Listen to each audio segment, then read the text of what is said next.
বিসমিল্লাহির রহমানির রহিম। আসসালামু আলাইকুম রহমতুল্লাহি ওয়া বারাকাতুহু।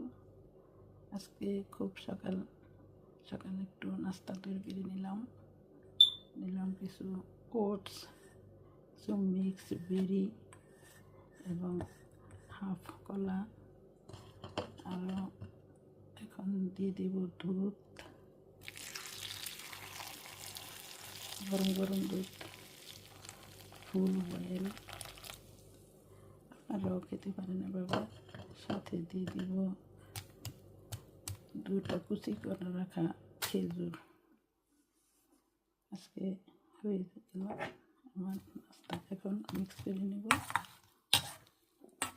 আপনারা এভাবে খেতে পারেন। পুষ্টি সমৃদ্ধ সকালের এই নাস্তাটা যাদের ডায়াবেটিস আছে তাদের জন্য খুবই উপকার।